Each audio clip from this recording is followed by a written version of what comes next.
Ready? Ready. Welcome back to the Poor Sports Podcast. I am Alex Akita, and this is Casey McLean. We're both wearing Seahawks hats today. It's true. I like yours. Thank you. Yeah, Simply Seattle. I only go with throwback Seahawks stuff. Now that they're making it again, thank God this year they brought back the throwback uniforms, because it just meant there was an onslaught of apparel from throwback apparel, which is like my dream come true. I love it. Yeah, you had a great, was it a Derek Mays jersey years ago? One of my friends had a Derek Mays jersey. Did you have a Sean Dawkins? I've had some weird ones. I had I still have Chris Warren.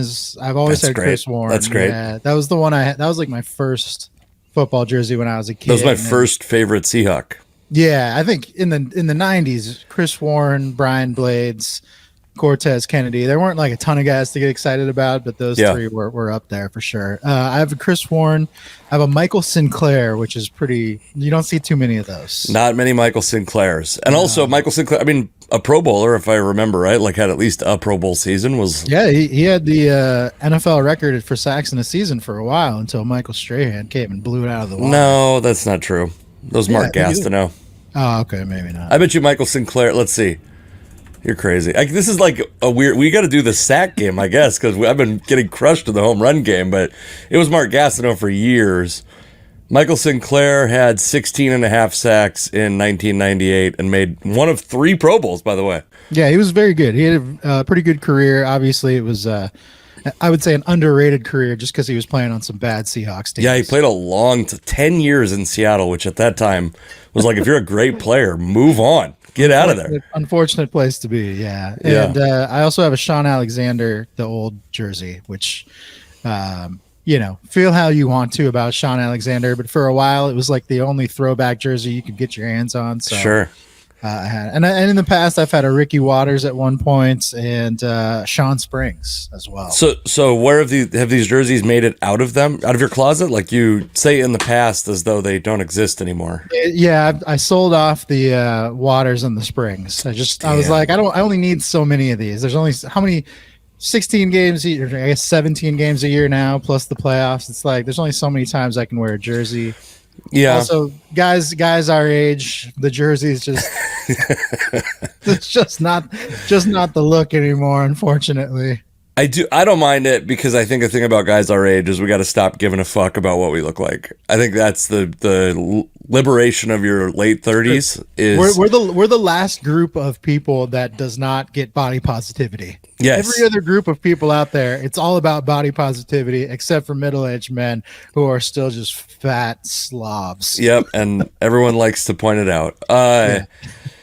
So I was talking about this yesterday. I went to the game yesterday, which I posted on Twitter. I haven't been to a Seahawks game in a couple of years. You picked a good one. You picked a good one to go. Yeah, well, I believe if not the last one of the last ones I went to was Seattle against Houston, when it was it ended on like a long pass to Jimmy Graham.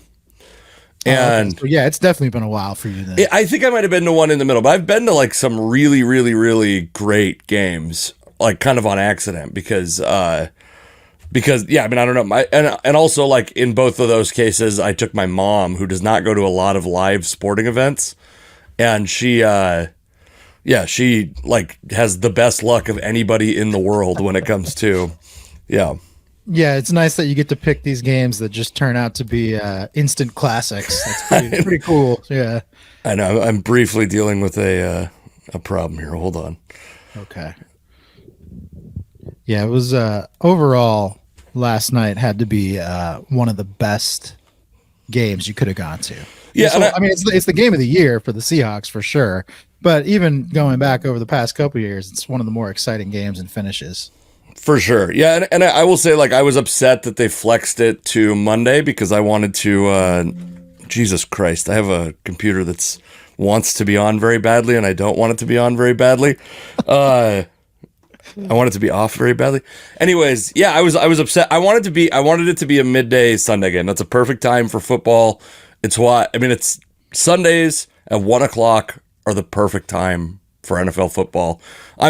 I will tell you this. I'm exhausted.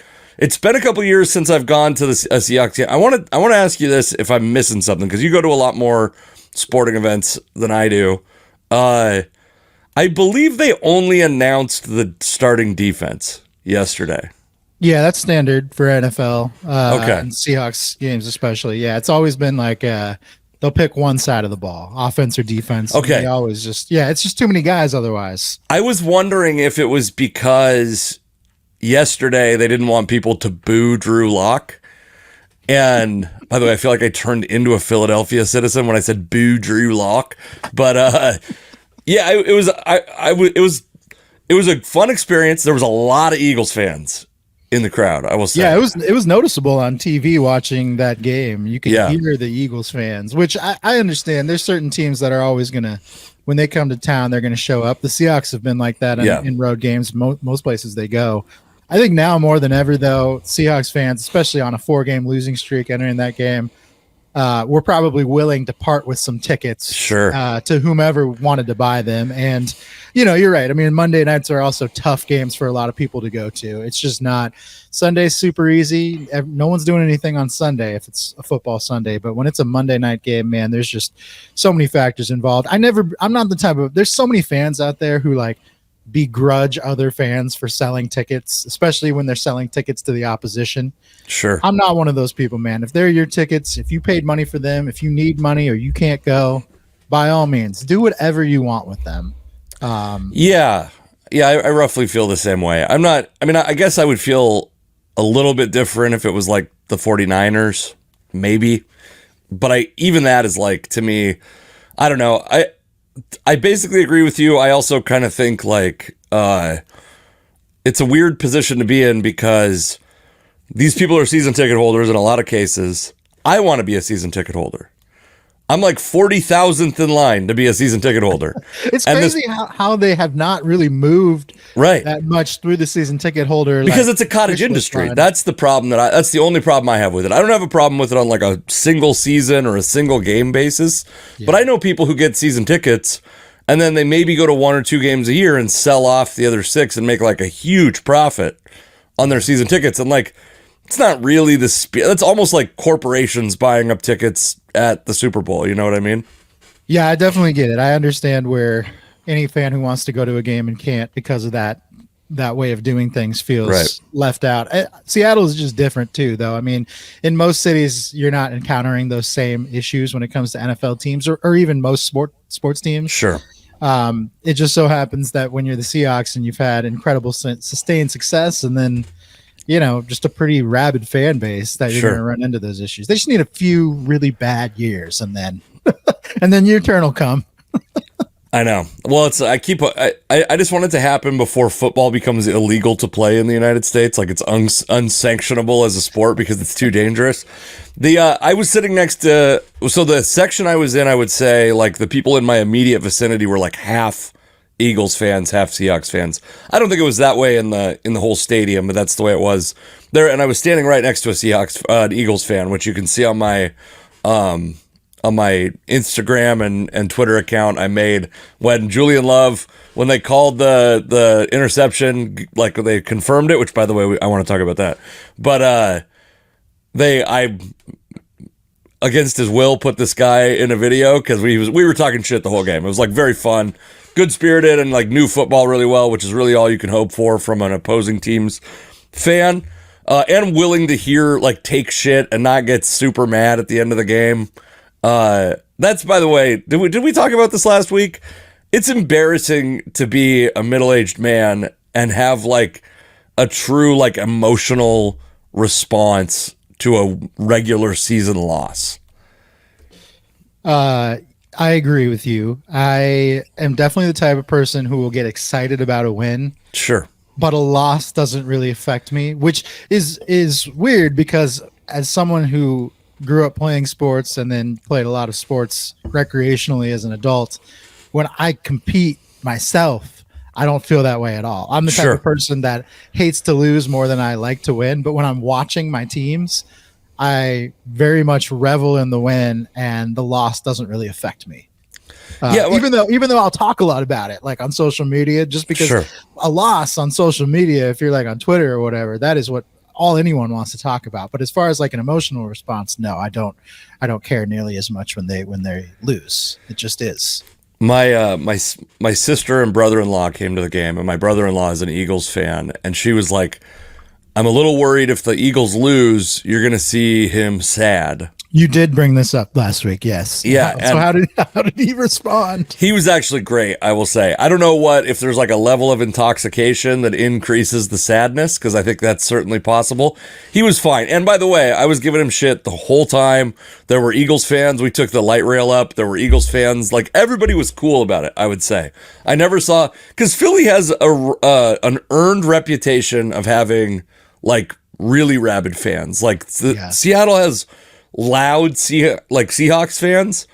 Philly has rabid fans.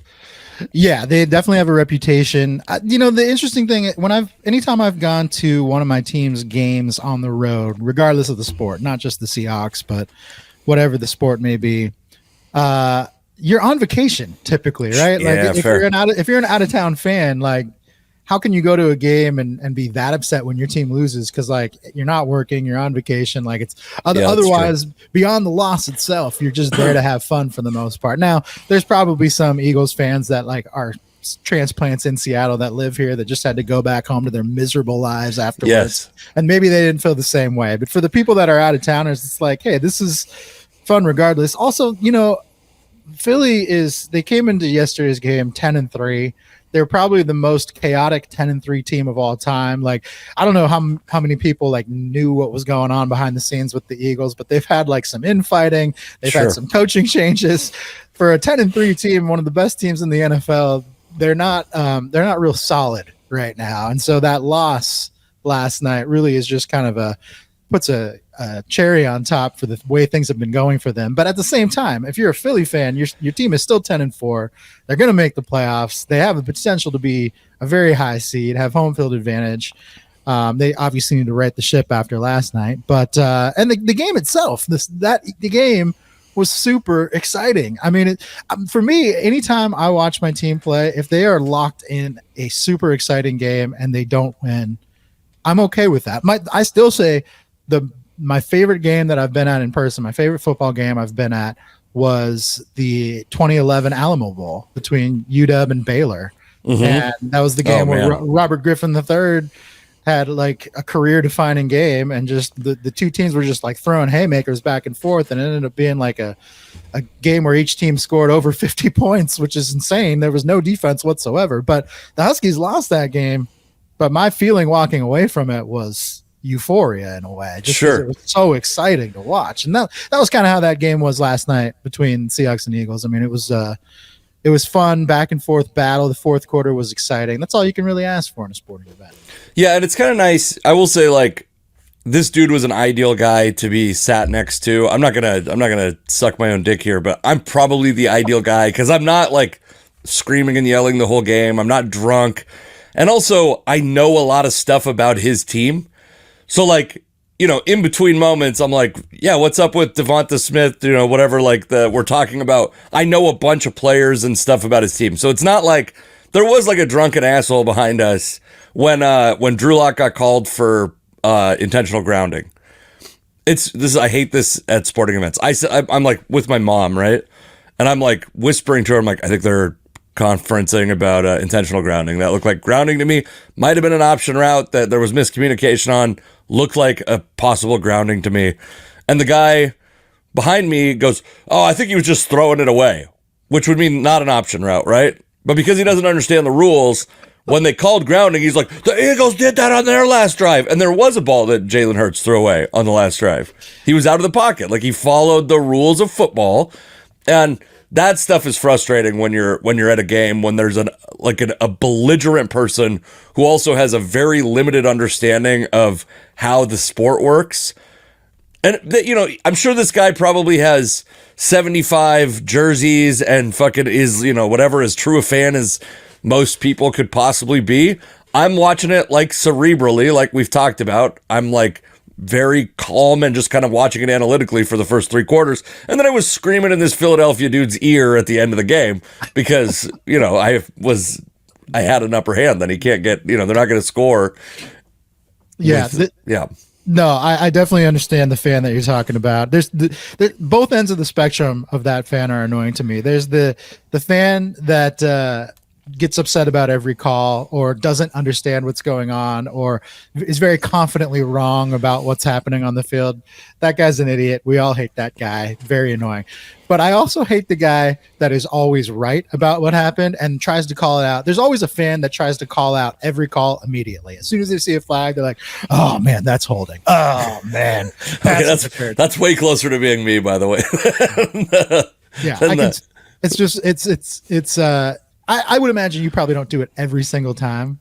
But I don't do it loudly so anyone can hear. It's like if I'm with someone, I will say it to them just like because it's my inner monologue creeping out, Yeah, it's tough to be near that guy because it's a lot. I'm like, man, I'm just watching a game. I don't need amateur Gene Steratore next to me trying to do interpretations of the rules every time there's a violation of any sort.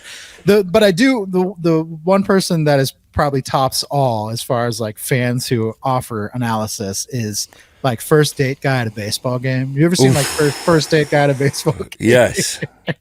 That guy is the best because usually first date guy at a baseball game doesn't know that much about baseball, very limited casual knowledge, right? But the person he's with on the date usually knows even less.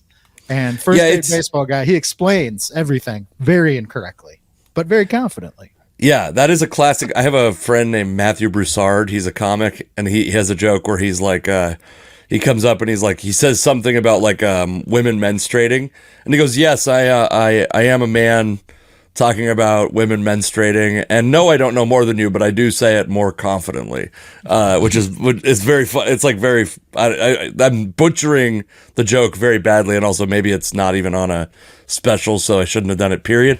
But I feel like it's that. And anytime a dude brings a woman, man or woman, I suppose, to a date at a baseball game, first date, a very obvious early date, and they are having to spend their time explaining the game and are not doing it well. It's the fact that they're never doing it well. They've made a miscalculation is my point though. They've miscalculated. If that person's not interested in it and you don't know shit about it, you should have picked a different first date. Yeah, baseball games are great for social situations because you don't have to pay attention to the game at all. But when you have nothing else to talk about and you make the game the focal point, then it becomes a real problem. And I've been to so many baseball games. I go to a ton of baseball games. So I've sat near that person probably more than anyone typically would. Yeah. But it's always fun to kind of just hear how I'm like, man, if this is any indication of how the rest of your relationship is going to go, you should probably get out now. These are all red flags. Everything this man is saying is incorrect, and he's trying to convince you that he's right. So imagine where this will go when it's not baseball that he's talking about. Yeah. So Julian Love catches that. So here's a question for you that's, I think, to kind of on that same topic. In your lifetime, you've watched hundreds of Seahawks games in your lifetime. In like total absolute value, do you think that absolute value is the wrong thing? On the whole, do you think that there's like a distinct Seahawks have been fucked by the referees more than they've benefited from the referees, or is it basically even in your opinion? Like not like your most justified opinion. And obviously I think like I'm not. I hate. Again, this is the separation of me competing on my own versus me watching my teams. When I compete, the refs, the umpires, doesn't matter. They're my worst enemy. They're my worst enemy. Everything they do is wrong. And afterwards, I reflect on it. And I'm like, this guy was getting paid minimum wage to come out there and officiate some adult rec league game. He wasn't out to get me. He's just. What choice did he have? He just needed some extra cash. So I always feel bad about it afterwards. But when I'm actually watching a major sporting event, I don't feel typically that the refs are one way or the other. I mean, look, you can go back to the Super Bowl that in 2005 when the Seahawks lost to the Steelers. That's probably the most egregious, officiating. There were any Seattle very fan bad has calls that went against Seattle in that only game. the Seahawks. Yes, against only the Seahawks. I mean, I'm sure there's a Steelers fan out there who would say yes, there were some bad calls our way too, and they're probably right. But they're the most egregious missed calls in that game, which the officiating crew who did that game later admitted was mistaken calls. So it's not like there's no debate here. They've admitted that they screwed up after the fact. All those bad calls went against the Seahawks in critical moments in what is arguably the biggest sporting event in America in the Super Bowl. So yeah, I mean, for fans who remember that Super Bowl, you can certainly, I can understand why you would feel like officials in any sport are out to get you, like just being in that huge moment and feeling like something didn't go your way is brutal. It's just brutal. And you hope at that level in a game of that magnitude that the officials know what they're doing and don't screw up. But the human element of officiating means that there's always going to be things that don't go your way. And like you were kind of alluding to, I feel like yesterday, things might have gone the Seahawks way, maybe more than the Eagles way, but really either way, it was just like, I don't know. It didn't seem like it was that poorly officiated. Although I will say fans right now feel differently. Have you seen the angle of, so Julian Love picks this ball off and so they didn't show the replay very well in the stadium, I will say. So I didn't see very well when they came back and it was confirmed. We started walking out, so I didn't stick around to see the replay. Like we were trying to, I'm fucking exhausted right now. Like it was a very late night for as early as I have to wake up. It'll throw off your whole week, man. Good luck. It was rough. But when I saw the replay, today I was like, oh yeah, I'm kind of curious. Cause in the stadium, I was talking to this dude and I was like, there's no way he was in bounds on that. And he was, we were like talking about that play and they confirm it. And then I go and watch. And did you see the angle from, I guess it would be almost directly behind Love as he's going out of bounds, that the foot that was in question on the replay was, I believe, his right foot, the front foot. But on the replay from behind, you can see that his left foot probably actually never touched the ground. Are you aware of this? No, so I think this is probably where I feel like yesterday was one of those games where there are definite benefits to being in the stadium because of the wild finish. But from my perspective on the couch in front of the TV, there was definite value being there. I think so. Some of like the post game elements too. The post game interview with Drew Lock was pretty amazing. Definitely more than you would typically get in a post game interview with a quarterback after a win. But that play in particular that you're talking about, the game sealing interception. What happened on that play that kind of kept Julian Love in bounds? Because I agree with you. When I first saw the catch, the interception, I was like, man, his momentum is 100% going out of bounds. It looks like there's no possible way he stayed in bounds. And when they show the replay, what happens is Trey Brown is playing defense on whoever the Eagles receiver was. I can't remember. It doesn't really matter. He's defending the Eagles receiver, and Julian Love comes across the field to make the interception. And as he's kind of diving for the ball, his feet hit Trey Brown. Trey Brown gets in his way, and by hitting him and getting in his way, it kind of knocks both of Love's feet to the ground briefly, where he's able to kind of tap both toes in before his body carries him out of bounds. And you say no.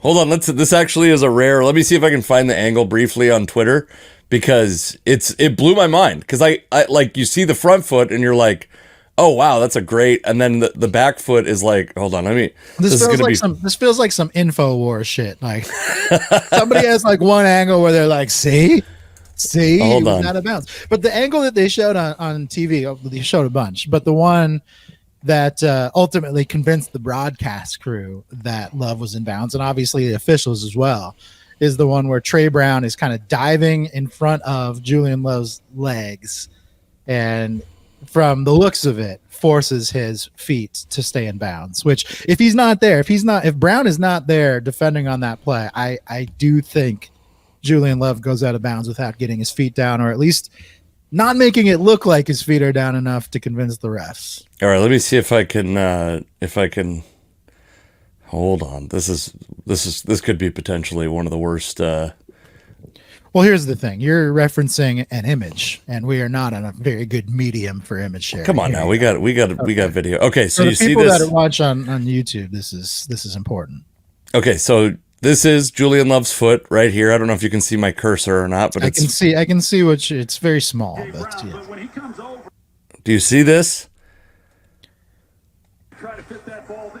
So the white shoe is his foot. Okay, so Yes. he gets 1 foot down, but the other foot's already down. You can't see the other foot.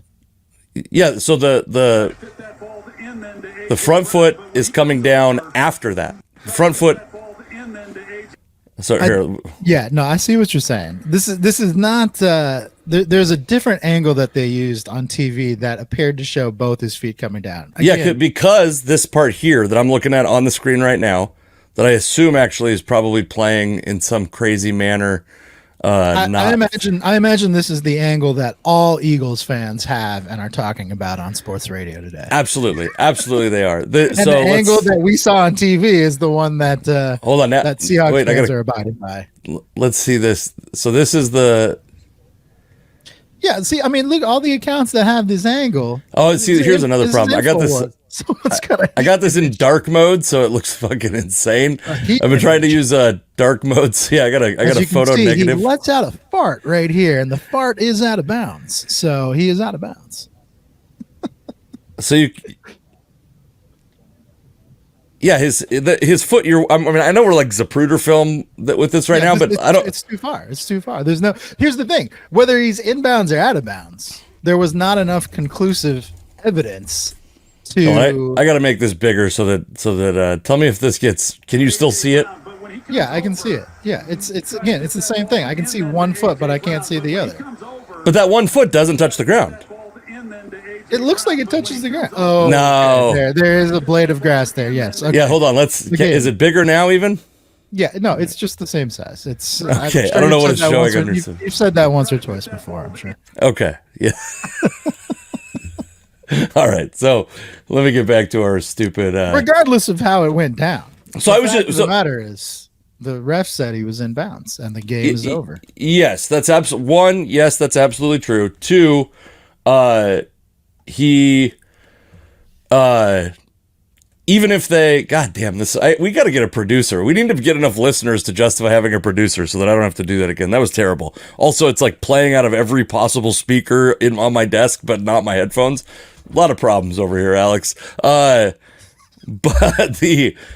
also this isn't the thing about this play is it's an interception, but it's not like if he doesn't make that interception, it's a sure Eagle. It's one more shot at a Hail Mary, basically, or maybe there was like a chance at a field goal, like 6 seconds left.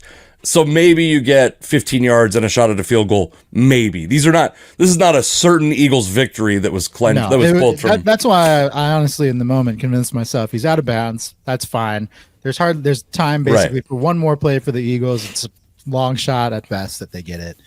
Well, I mean, obviously that interception sealed the game. I mean, that wasn't the biggest play. The biggest play is Drew Lock leading a drive down the field 92 yards with just under 2 minutes left. I mean, I joked about it on Twitter that there's nobody else you'd rather have with the ball in his hands in that situation than Drew Lock.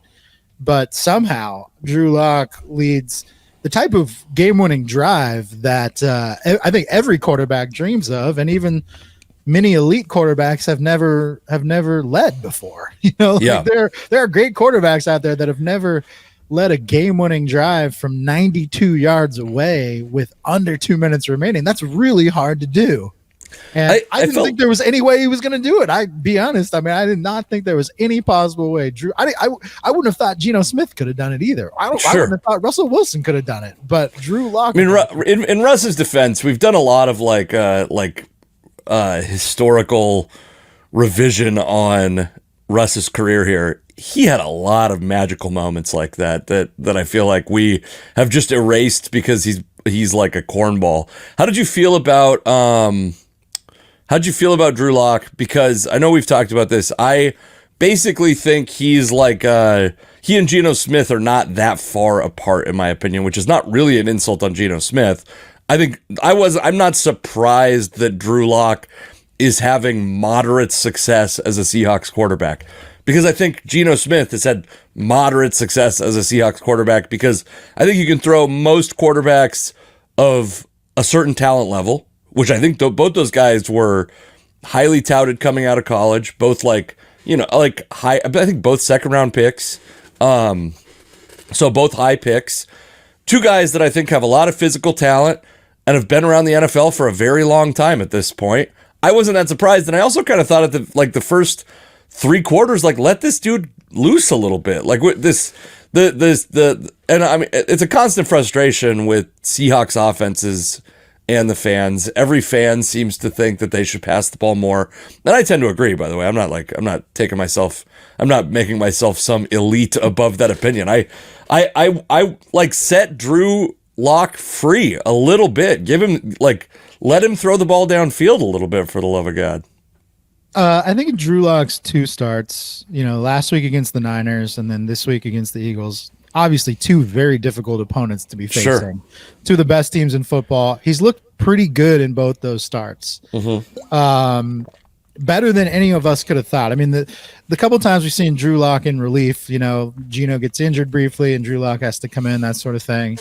He didn't look great. And so getting the opportunity to start a game and have a full week of practice under his belt, he actually looks pretty good. I mean, the thing about Drew Lock, and this could probably be the case for almost any backup quarterback in the NFL, when they miss bad. I mean, when Drew Lock misses on a throw, it's like, you're like, where the hell was this guy even throwing? Like, sure, nobody's even there. There's maybe it was a wrong route, maybe it was a miscommunication, but the misses are like egregious misses.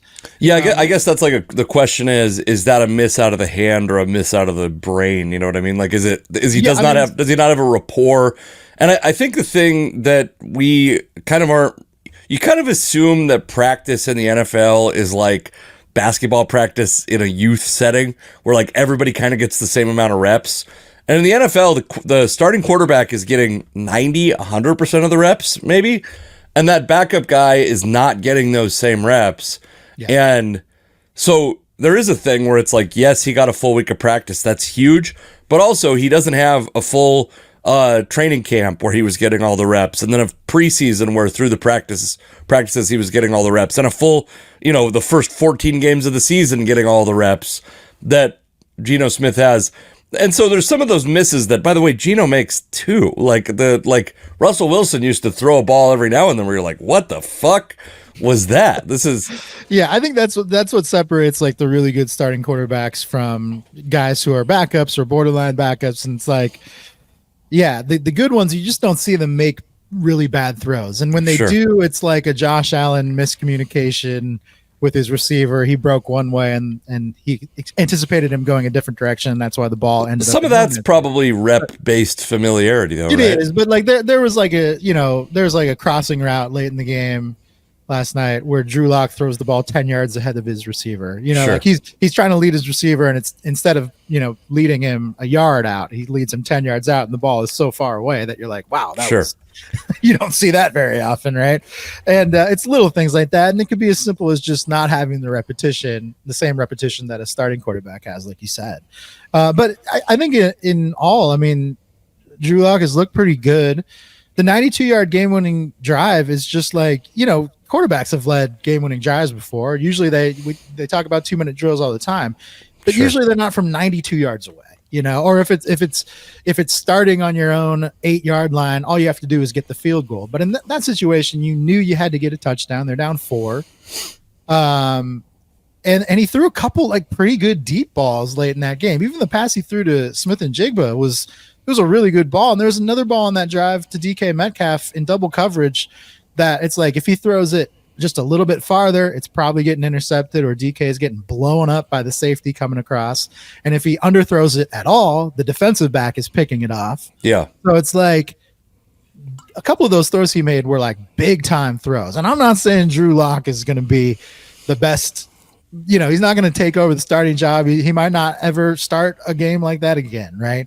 But for what you asked him to do as a backup, he was much better than you'd ever expect your backup to be. I mean, there's I guess that's what the Seahawks have done really well is they've taken these guys who are effectively backup quarterbacks in Drew Lock and Geno Smith and turned them into viable starting quarterbacks. Like they're not the best starting quarterbacks, but they are certainly viable. You feel good putting them in a starting situation and thinking not only can we go out and win, but you can beat one of the best teams in football. I mean, that's an impressive feat. No, there's the one thing that always kind of bugs me after games like that is that's an emotional win. I expect people to react emotionally and enjoy it. And there's always that one wet blanket guy that's like, well, doesn't really mean much.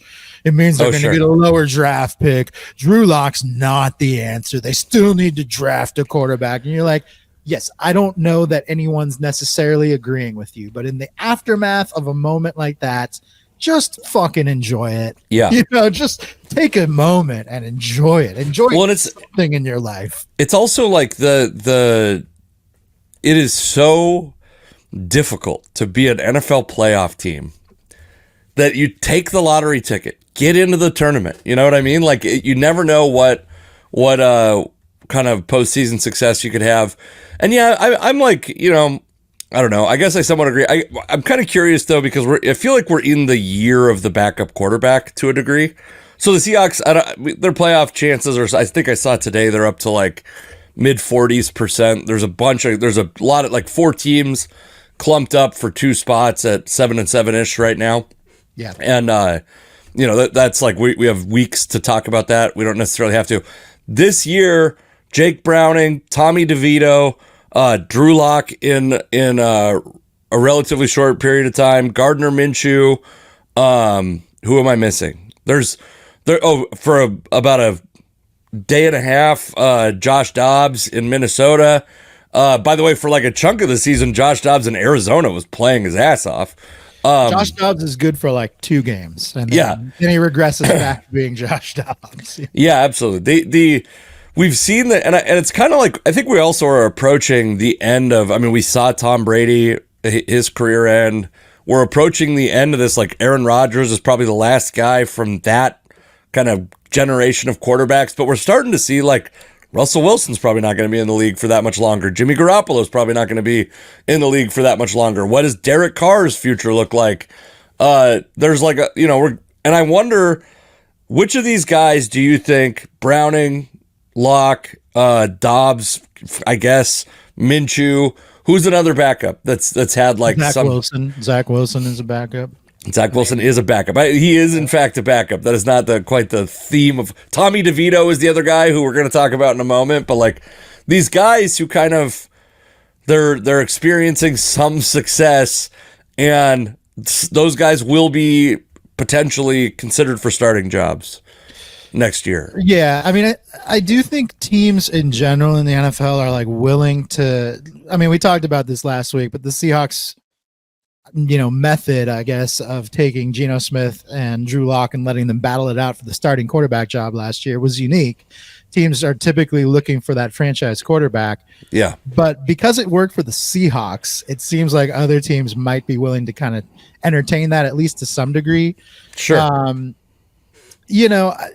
The elite quarterbacks cost so much money and take away so much of your salary cap in the NFL that you have to be creative at times. And especially if you don't have that guy, I always think it's funny when a guy like Derek Carr gets paid an insane amount of money to be your quote unquote franchise quarterback when he's not that good. I mean, he's like a middle of the road quarterback, and you want to believe he's a franchise quarterback and you're going to pay him accordingly because you have to.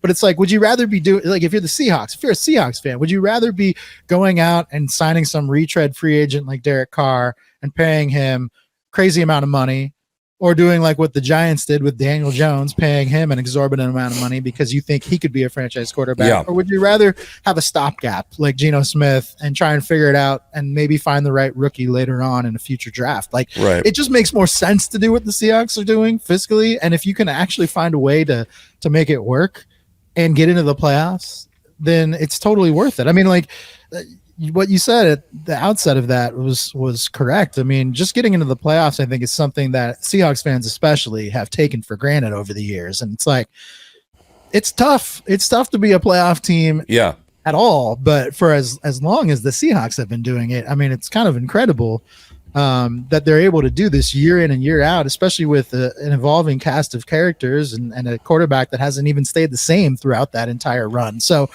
yeah, I mean, I think if you can get into the playoffs, absolutely do it. It's worth it. I know that there's people that are like, well, it's the difference between picking like 15th and picking 10th, but the reality is if there's somebody you really want at 10 and you're the 15th pick, you'll find a way to trade up and get that guy. You will. Sure. So like, don't worry too much about that. Take the bird in the hand. If the team can get you to the promised land, then always try to do that. You know, like I just don't understand the fan reality of like, oh, we should start tanking when we're clearly like a middle of the road team. I understand if you're the Carolina Panthers and you have one win. Yeah, absolutely. The fact that the Panthers win on Sunday, they get their second win of the year, and who knows what that means if it jeopardizes their shot at the number one pick or something. But I get it. If your team's that bad, absolutely tank. But when you're a 500 team, good news. They already traded up to get Bryce Young, so their pick is Chicago's pick. Oh my God, man! Their potentially number one overall pick belongs to Chicago. So I've seen Bryce Young play in person, and it is ugly. It is ugly. So which of those guys though? Like, I mean, it's cool to see Jake Browning. I know we're both enjoying that. It was kind of cool to see the the 2017 Apple Cup rematch or something like that with Browning and Minshew. That's like a pretty fun storyline for a very small part of the NFL's fan base. a weird niche. Yeah, it's. But can any of those guys be a 10-year starter? Can any of those? Because the other thing is, like, I mean, there's like Jared Goff always seems to have, at least in some people's mind, a tenuous hold on the Detroit starting job. There's going to be spots available. And it feels to me like that, like 10 to 40th best quarterback in the NFL is maybe becoming the 10th to 50th, 10th to 60th best. That's a pretty narrow band of talent. Yeah. And I kind of agree with what you're saying. Like, teams are going to stop spending huge money on that position if they can get something comparable. If you get Geno Smith for $25 million a year or Derek Carr for $37.5 million a year. Like, obviously you take Geno Smith now, retrospectively. I was on board with that at the time. Yeah. I do think I don't think any of those guys are 10-year stars, to answer the question directly. I think that's what's separating. Who has the best chance? Oh, God. I don't know. I mean, they're kind of all the same. They're all interchangeable. I mean, I think it's Drew Lock. I think it's yeah, he's got the strongest arm of that group, I think. Right, yeah. Jake Browning has surprised me, having watched him play a little bit. I mean, in college, he never really had a strong arm, and you know, that's one of the things that you kind of develop as a pro when you don't have to worry about going to class. You know, it's like you can actually build that strength up, and I've seen him make some throws that I really didn't see him make in college, and he'll be an intriguing name, especially if he keeps winning. I mean, he's in no jeopardy of losing his starting job in Cincinnati for the rest of this year. Because Burrow's going to be out. So it'll be interesting to see what happens if he keeps winning like this and we go to next year. Obviously, Cincinnati is not going to give him a starting job when they have Joe Burrow. So someone might be intrigued by him. I always think back to when the Seahawks went out and got Matt Flynn, and that was that whole era of finding the backup to the elite quarterback. You know, for years, the Patriots were passing off Tom Brady's backups to other teams for draft picks, and it seemed to work for them. And those guys never really made much of a career. Well, hey, you want to know a guy who did make a career as a backup turned starter is one Matt Hasselbeck. That's true. It does happen every now and then. Also, Jimmy Garoppolo has been around. He played, meaningful games with San Francisco, and they'll probably keep concussing him until he's eventually out of Oakland. But I mean, the quarterback position is so unique. You know, I think this is where like Pete and the Seahawks have kind of understood, like, it's not just about having the guy with the best arm talent or, the best measurables. It's a guy that like can actually, when he's pressed into duty, have the respect of the players around him and kind of like embrace that culture that you're trying to build. I mean, we know that's something Pete Carroll has always done well, is build his culture. And I think that's I know a lot of people looked at Geno Smith and Drew Lock and said, these guys they're not world beaters, but they're able to get the team to rally around them when they need to. And that's a very important part of playing quarterback in the NFL. If you don't have the locker room and the respect of your teammates, it's going to be very tough to go out there and get them to execute with you, because it's not, you can throw the ball a mile, but if your receivers aren't going to listen to you, or, your linemen aren't going to listen to you, it's going to be very tough to look good on game day. And I think that's just one element, especially as fans kind of look at the quarterback position. I think that's something that often gets overlooked, is just what those types of guys mean. Well, I think people want name recognition. And I think that when you look at Geno Smith now has name recognition in Seattle, but if you look at the Geno Smith that came to Seattle originally, that stuck around as a backup, and you look at the Drew Lock that came to Seattle and stuck around as a backup, the stories are really similar. You know what I mean? Like these are like, to the idea that Drew Lock could step in and play have a similar amount of success to Geno Smith, to me, is like very, very far from being far-fetched. Yeah, I mean, both these guys were, like you said earlier, high draft picks, expected to be franchise quarterbacks with the teams who drafted them, and immediately failed. There's no way around it. They immediately failed and then were demoted into backup roles. And I think that was part of what made last night's game so special for a guy like Drew Lock. I mean, it's just the post-game interview he gave was, like I said earlier, it was like nothing I've seen in quite some time. They kind of just asked him a couple questions and then let him deliver a soliloquy that went on for like 5 minutes. So, usually those post-game interviews are like a minute long, kind of have a similar tenor to them each time. But he really kind of got emotional and like reflected on a lot of different things as he was talking about. We've seen one like that with Geno Smith last year after he won his first start. It's cool to see those moments. And I think, you can kind of take it for granted when you see it happen. I think fans in Seattle, at least, have already kind of started to take Geno Smith's success for granted.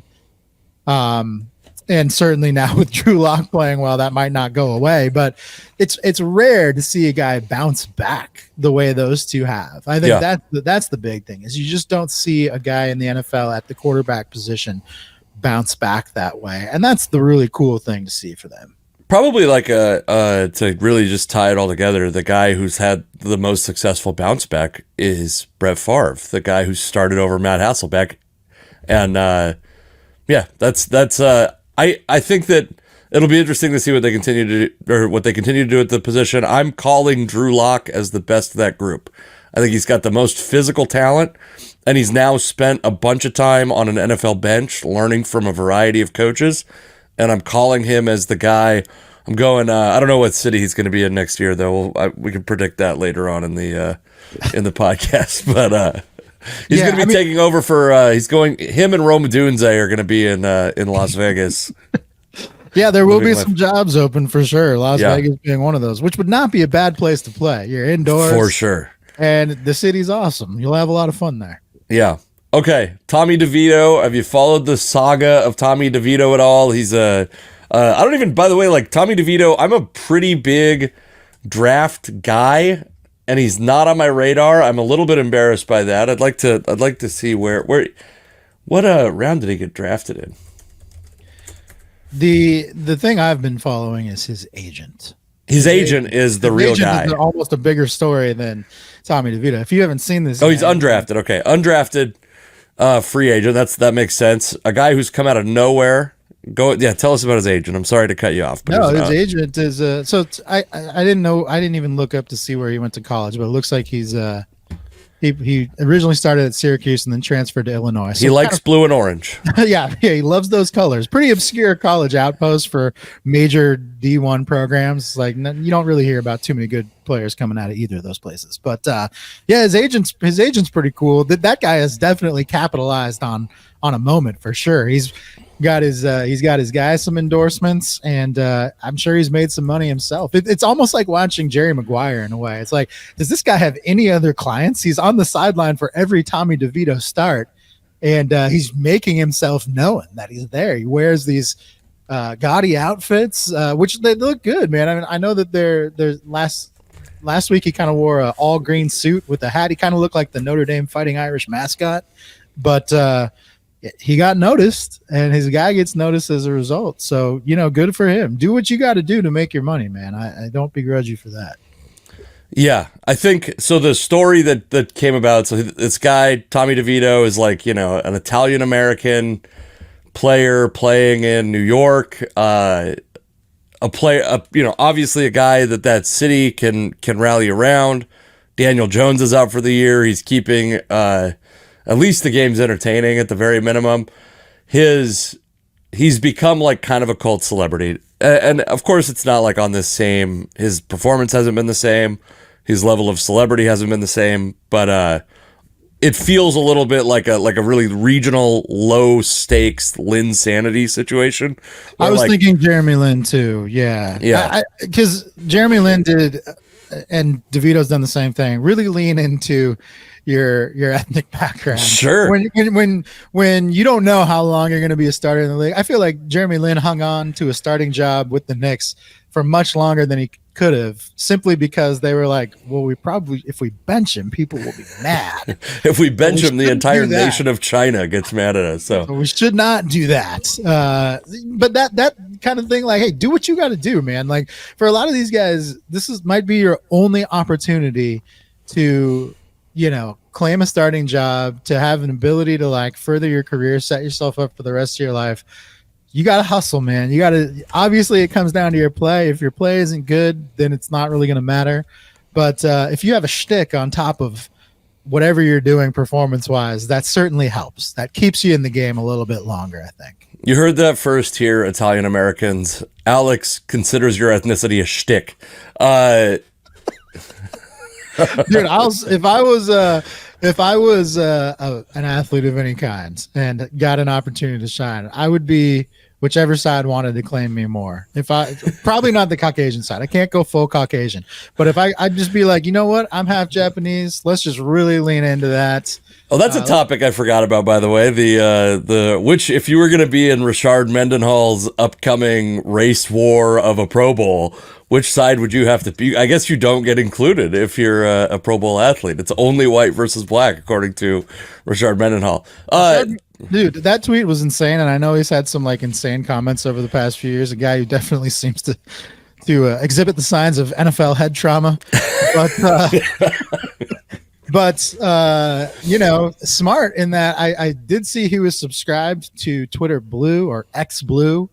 So the millions and millions of impressions that tweet got and all the interaction it got probably netted him a decent amount of money if he signed up for the ad. True. And especially I do think content that really specifically caters to the crowd that's getting Twitter Blue probably, which, by the way, listeners out there who know the saga of me having Twitter Blue briefly, I think I might get it again and post full videos of this podcast on there. So suck my dick. I don't care. It's fucking, it's $8 a month. And if we can make more people listen to this podcast, Alex may disown me because I'm clearly a Elon Musk fanboy Nazi if I get that. But if I see you driving a Tesla around, I'll know. I might have checked out what a deposit on a Cybertruck would look like at some point in my life. Devito, one of those. I haven't seen one in the wild, but I hope. Me either. I love the idea of an electric pickup. Those things look insane and stupid and impractical. Have you seen we're going off topic, but have you seen the Rivian pickup trucks that are very popular? I have, yeah. Those are like, it's like if Gucci designed a pickup truck. Yes. It's like, yeah, I guess it's shaped like a pickup truck, but nothing about it screams pickup. Yeah, they look like the thing that's funny about them is they are a pickup, but they have like the functionality of like a Ford Ranger or a Ford Explorer, and so you're like a small bed and a small cab, and then it also is like not that convenient to park because the way it's shaped, they're like wider at the bottom. So yeah, it's just like they seem like very much like I'm going to show you how rich I am car instead of like a car that has some function and will save you some money. I will say I have spent too much time watching YouTube videos of the F-150 Lightning. This is a very dumb thing. That front trunk, I could fit so many sets of golf clubs in that front trunk. You know what I mean? If people saw the car you drive now, the jump to a Ford F-150 would be dramatic for you. I would say that but it's an electric. The F-150 Lightning is electric, by the way. So not that far, fully electric, not that far economically, but well, I mean, it's significantly more expensive, but Yes, I do think that is the Prius wagon of pickup trucks. In If you my if you defense, get a pickup truck, I'm gonna buy you some truck nuts.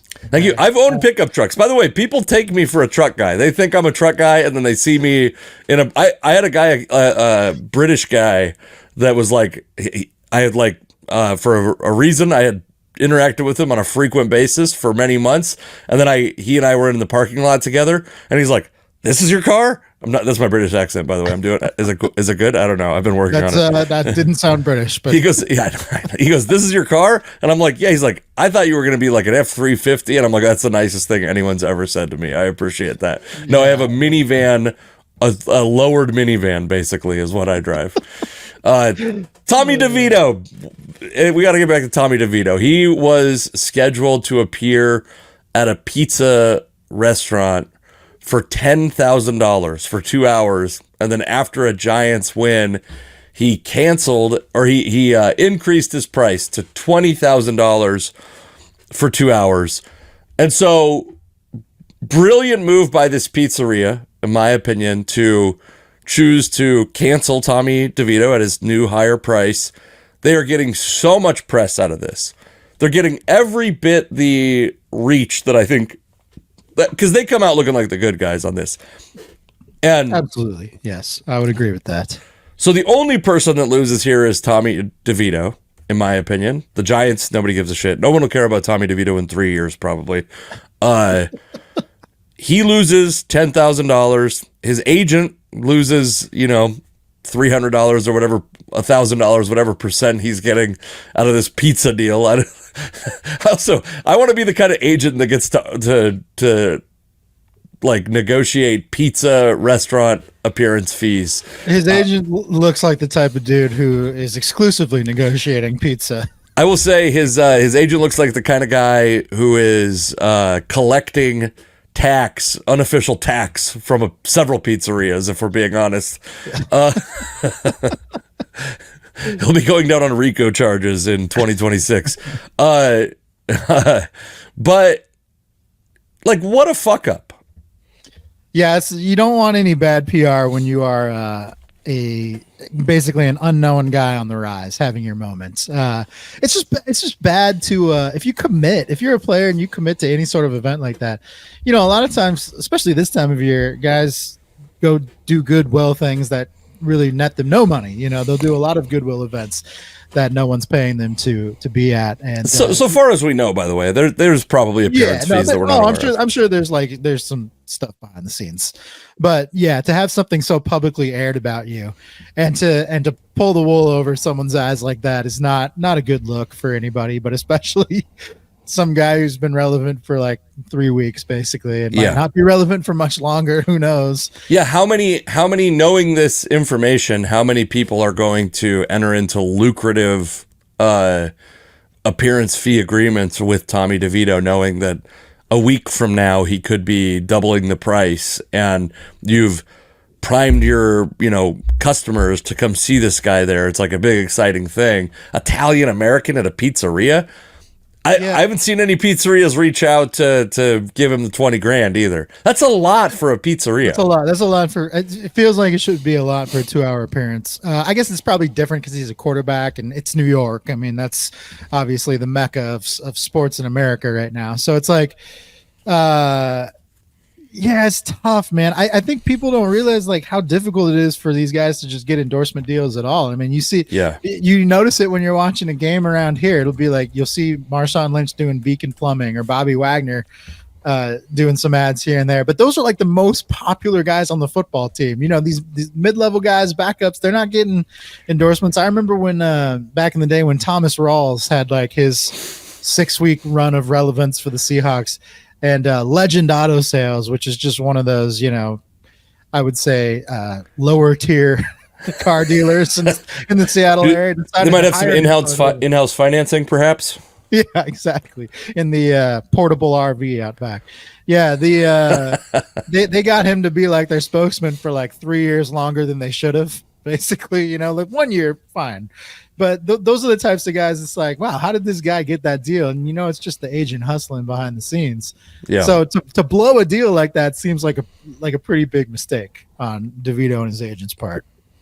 Yeah, And yeah, like you said, I mean, who are some guys? I feel like Gardner Minshew could have been that guy that like never really had success, but stuck around on personality and on like being like beloved. Light ads, for sure. Like that guy could do like some light beer. Look at him. I mean, perfect. Is there anyone? I'm trying to think of someone else who had. I mean, part of the deal is a lot of guys that were very interesting played in a time where there wasn't social media. But is there anyone that's like that you can think of that captured a city that we have very little faith he'll even be a thing in a couple weeks? Oh man, no, man, I can't think of any like off the top of my head. I'm sure there's a lot. I mean, the Thomas Rawls one was definitely one. I mean, I feel like he came in at a time when the Seahawks were very good. He wasn't particularly notable. He was like a 7th. Thomas Rawls is good evidence that running backs are not the most important part of an effective running game. Yeah, exactly. And he still managed to capture people's hearts and minds in Seattle. Yes. Because you still like I've still been to games, somewhat recently where I've seen a Rawls jersey. So that's like the telltale sign of how beloved a player can be. Another one that we both know is John Ryan. I still have my John Ryan jersey, and like for a while there, he was doing random ads and people seem to like him, and people in Seattle still really like that guy. I perform stand-up comedy with him. Yeah. Anytime he comes to town, that's a big show. Him and his wife doing comedy, and so I mean, it can happen. It can certainly happen to people, and it's like when you actually have those fans captivated, you do not blow that opportunity because it might not come around again. But also, John Ryan was here for like 9 years. I will say, by the way, in her defense, Sarah Colonna has a pretty big audience of her own. Yeah, and I will be opening for her in Spokane, February 1st through 3rd. So don't you dare. She's like functionally my employer. Don't imply that I don't know if John Ryan's going to be at that or not. But she's hilarious. I got to say all this stuff because I really do like her, and you are a disrespectful piece of shit, Alex. She's hey, one time she bought me a bunch of pull tabs at a bar. That's very nice. Not me personally. I was sitting with all the Seahawks beat writers because we're friends. Oh, yeah. She came over and bought the entire, because they love pull tabs. Her and John love pull tabs. So they bought just a ton of They're a fun couple, man. They are a very fun couple. They're doing a liquor advent calendar on Instagram right now, so go check that out. Yes. Okay. What was our other topic we had that I wanted to get into? There was okay. I don't want to talk about the Dodgers that much. I have that on our list. It's just exactly. I'm sorry that exactly what I thought would happen happened, and now I just don't want to fucking talk about it. They just are going to continue to add talent. I don't care. Yeah, they're good. Great. Who cares? Okay, so the transfer portal has become. It's the staple of the football offseason recently, only recently, obviously. But now we're like kind of in this stage that I think, by the way, is like a little bit. Doesn't it feel like it should start in like January 15th or February 1st or something like that? Like that's a problem that it's happening during bowl games and a bunch of teams are losing their backup quarterbacks or their starting quarterbacks or players who would make a meaningful impact on a bowl game. I know Texas, their backup quarterback is transferring. The Huskies, their backup quarterback is entering the transfer portal also, and he's going to stick around for the bowl game at least. But it's like I have a really hard time with it because I think that what is happening with the God, I don't know why I'm struggling with that word so much, or with that phrase. You're tired from the football game. Let's blame it on that and not just a slow decline of my mental capacity. The transfer portal and NIL, to me, are the only ethical options for college football.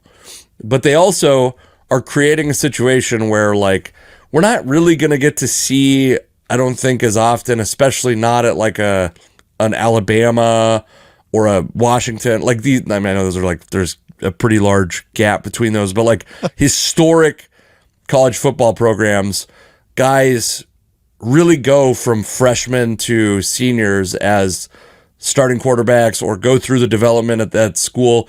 Maybe we'll see it more at Alabama, but I just don't think so because we're going to see these guys who are high level recruits that want to play now, that want to make money now, that want to make it.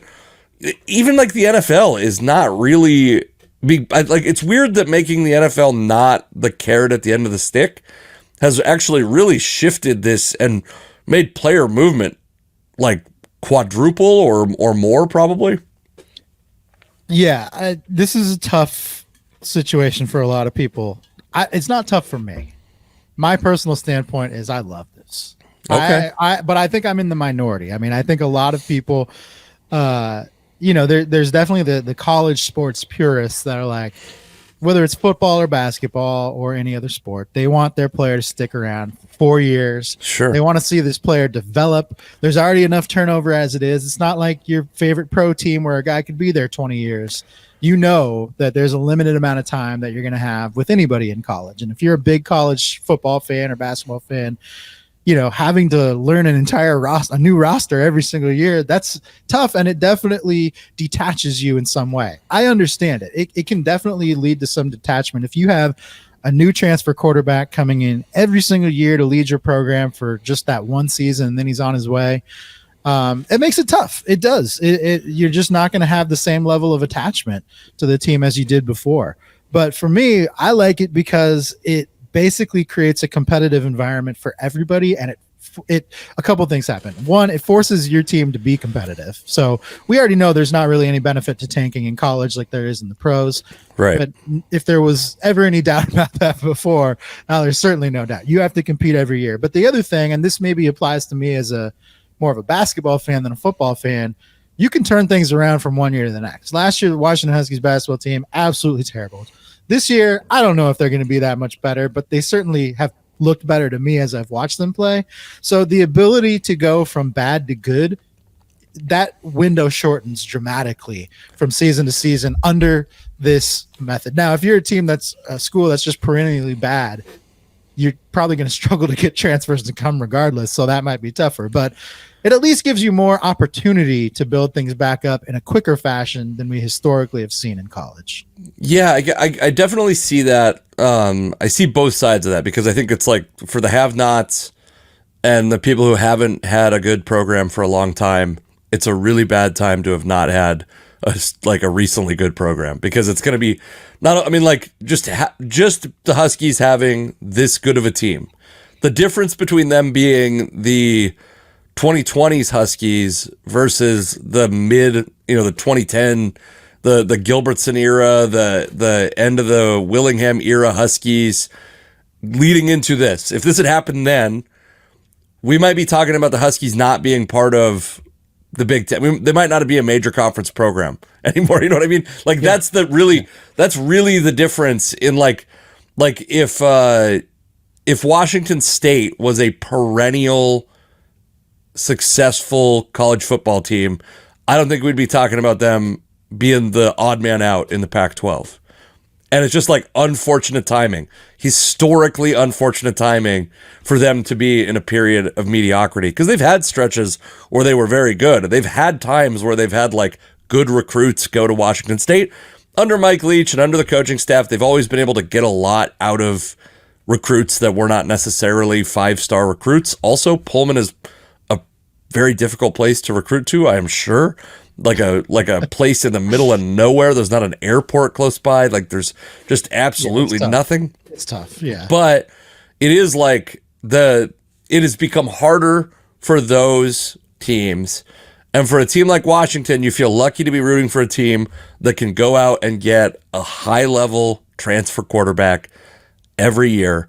But it is like this. It's just like mercenary. It reminds me, it's kind of turned the economy of college football into like Major League Soccer, where you're like, I didn't know who Will Rogers was 3 weeks ago, and now I'm like, the guy who's going to bring him back to the playoff in 2024, obviously, this great transfer, you know what I mean? Like, there's just so much talent at that, like the upper quarter of college football talent that's just going to, I feel like it's just going to keep getting concentrated into the top 50 teams. Yeah, I think one of the things I heard the other day is, I can't remember who made the point, but I found it interesting, is that the parity across college sports in general will probably be closer than we think. I think the way that we look at NIL now, we think, okay, there's going to be, the biggest schools are going to be the haves and everybody else is going to be the have-nots because they're constantly going to be losing their players to these bigger programs. And I think that there is a lot of truth to that. That will be something that happens. But I think what you're going to see is a lot of more talented high school recruits. Sure, they could go take a big payday from a major school, but when they're stuck on the bench after their freshman year and they need to find a way to, continue making that money or continue evolving their career, whatever their goals are, they're going to have to go down to a smaller school. They're going to have to go down to, even if it might not be like D2, but like an FCS school or something like that and compete at that level in order to be able to get on the field and have playing time where they're not getting that playing time at a major D1 program.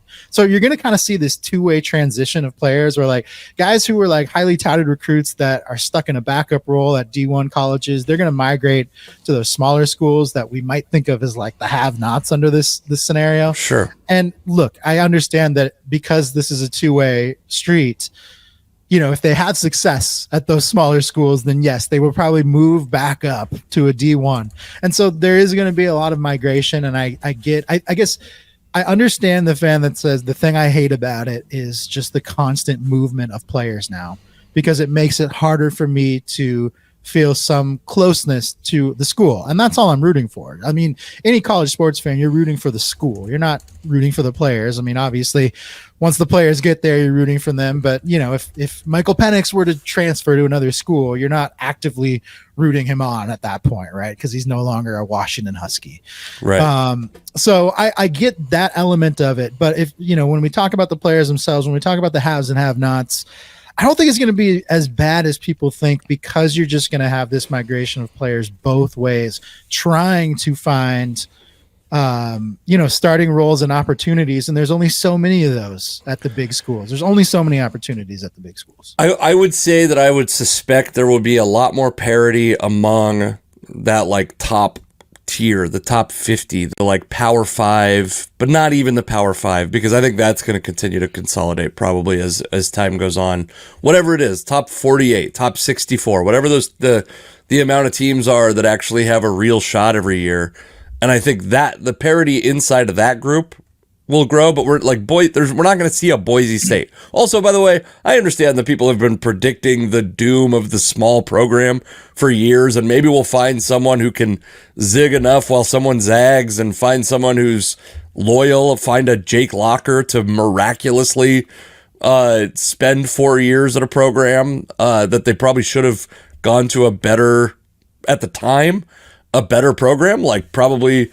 They're very lucky. The Huskies are probably owe Jake Locker more than they owe any of the guys they're paying NIL to at this point for just remaining relevant long enough to get to this point. And yeah, I just feel like yes, there will be parity the way there's parity in the NFL, but there's 32 teams in the NFL. The talent is way less diluted by 32 teams typically, but in this case, it seems like it's going to still be very much more concentrated. I do think the thing you're saying is right, but also about like the number one element for a lot of these guys is going to be playing time, which is good. Playing time, absolutely. And I think, look, when you're comparing football to all the other college sports, football is so much different because the opportunity to play for a championship is so much more limited. Even next year when they expand to 12 teams at the FBS level, that still pales in comparison to basketball allowing 68 teams to compete for a championship, right? So it's like that opportunity is so limited, and there's like 300 college basketball programs, aren't there? There's like way more college basketball programs than there are. No, I guess the difference is that in football, D1 is divided between FBS and FCS, where college basketball, they're all thrown together. So in that regard, there's, percentage wise, maybe it's just as difficult. I think what's tough for football right now, only 4 teams get to compete for a championship. It's completely subjective how they get decided. We know that. I mean, there's no objective way it's sort of objective. You're going to have to win your games, but in the end, it comes down to subjectivity on whether you get into that tournament or not. Sure. which makes it very hard. And I guess to some degree that's the case for basketball too. There is a committee deciding who gets into the basketball tournament. 351 compared to 128, by the way. Is it 128 football for FBS and FCS or just FBS? Okay, so we're probably. But that's who's eligible for the 12-team playoff. That's. Well, I mean, I'm sure people at the FCS level see their opportunity to play for an FCS championship as just as. But is there NIL money at the FCS level? Is there, or to the degree NIL, that because there is for basketball, so there definitely would be for football too. But is there not is it possible to receive it, but are there people actually spending money? Well, I think that's kind of the interesting state of where college sports is. I mean, it's going to make, I think the spotlight really kind of shifts away from, like, historically it's been about the coaches and the game plan, right, for all sports. The game plan, like Jim Boeheim for years is running zone at Syracuse. He's going to drill that system into players over the course of 4 years. And a team like a system like Syracuse in basketball is really going to suffer under NIL because no one's going to stick around long enough to learn your stupid system, right? Yeah. No one's going to stick around. I think this is what Mike Hopkins learned at Washington for local people.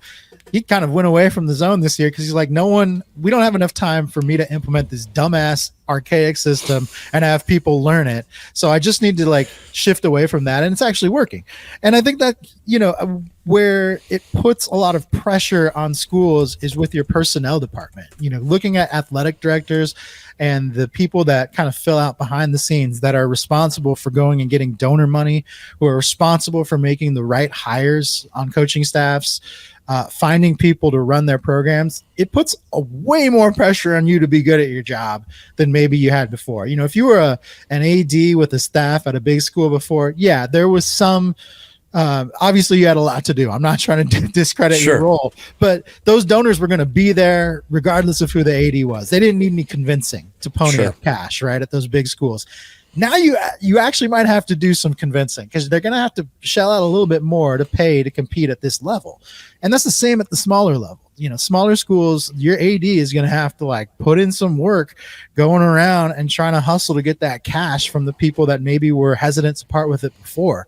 So your personnel people are way more important than maybe they have been in the past. If you have a bad staff behind the scenes or a lazy staff behind the scenes that's not going out and hitting the streets and making that money for your program, then you probably will struggle because you're just not going to be able to get that talent in place. Do you think that we're going to head towards, because, and this is, like, by the way, literally just arguments that my dad has had against me, so I'm just presenting them to you. Do you think we're going to move towards something where there's, like, an NIL cap where teams... It's hard to do it 128 teams, I will say, but there's 128 teams. I could very easily see that becoming 64 teams in the next 15 years. Like, that doesn't seem that crazy to me. And then at that point, do you set it at 10 million, 15 million, whatever, or something that is within reach of all those colleges? It's going to be interesting to see how that plays out. I think we're a long way away from, like, what NIL and the landscape of college sports ultimately looks like. I mean, NIL came about at, like, the absolute worst time for college sports. It's coming right out of the pandemic, and they make this decision during the pandemic to basically allow a free-for-all when it comes to transfers because everyone's impacted by COVID at that point in time. So you got players moving around left and right without restriction. They really haven't buttoned that up since the pandemic ended. Like, they haven't cleaned up these transfer rules, and then NIL comes about. So now, on top of people transferring left and right, you're enticing them with money, which you've never done before. There's almost no never legally done before, by the way. Well, yeah, I mean, yeah, obviously that was going on behind the scenes, but not to this level. Now that everyone can do it, they're doing it, right? Like, before it was like you had to kind of do it under the table, very slyly. You can't get caught. But now it's just so easy to entice players with money, and there's no regulation. There's, like, lawsuits flying around all over the place, and obviously money talks at that level of sports.